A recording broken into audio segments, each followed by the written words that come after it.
Hello, word listeners. Welcome back. I'm your host, Alex, and I'm thrilled to have you join me for another exciting exploration into the world of English vocabulary. Today's word is carbon. Carbon is a B2 level noun meaning a chemical element with atomic number 6, forming the basis of all known organic compounds. Think of it as the fundamental building block for life as we know it. It's the stuff that makes up diamonds, graphite in your pencils, and even us. So, how do we use carbon in everyday language? We often hear about carbon emissions, carbon dating, and the carbon cycle.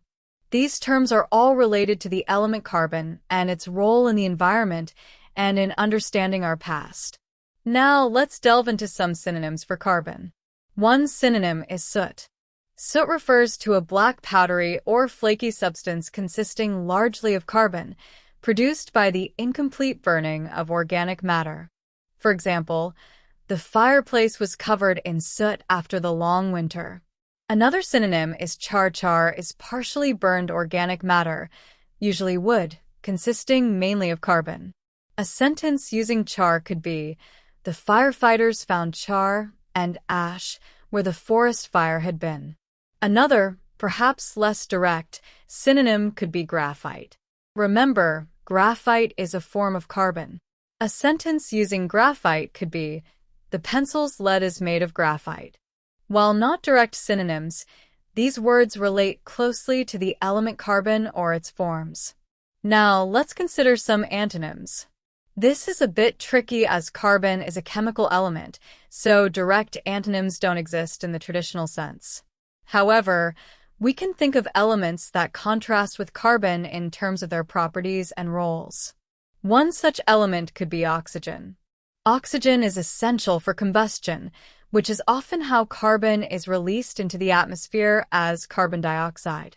For example, plants produce oxygen during photosynthesis. Another contrasting element could be hydrogen.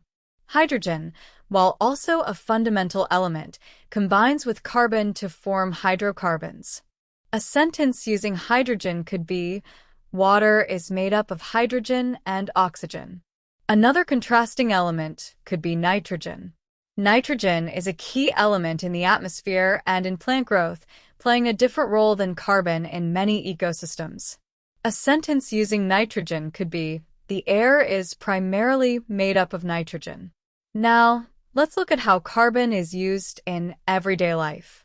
You'll often hear about carbon footprints, which is the total amount of greenhouse gases generated by our actions. We talk about reducing our carbon footprint to help combat climate change. Another common phrase is carbon dating, which is a method used to determine the age of ancient artifacts by measuring the amount of radioactive carbon they contain. You might hear someone say, scientists used carbon dating to determine the age of the mummy. We also discuss carbon emissions from cars and factories, which contribute to air pollution. Here's some more examples of carbon in sentences and phrases. Diamond is a pure form of carbon. The scientists are studying the carbon cycle. The company aims to achieve carbon neutrality. The environmentalists spoke about the importance of reducing carbon dioxide levels.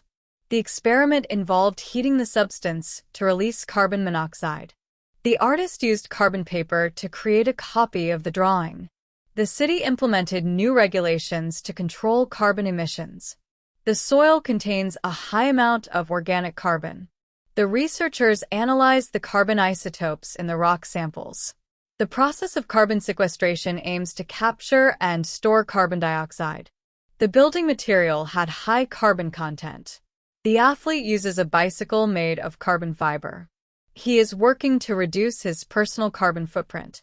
The project aims to create a carbon sink. She uses carbon filters to purify the water. The restaurant uses carbon offsets to counteract its emissions. So, to recap, carbon is a fundamental chemical element essential to life.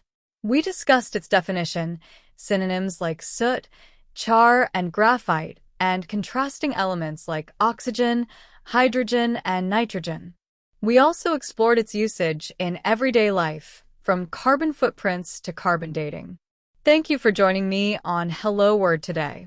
I hope you found this episode informative and helpful. Don't forget to subscribe to the podcast and leave a review. Your support helps others discover the show and learn new English words. Now, as a challenge, I encourage you to create your own sentence using the word carbon and share it as a comment under this video. I can't wait to see what you come up with. Until next time, happy learning!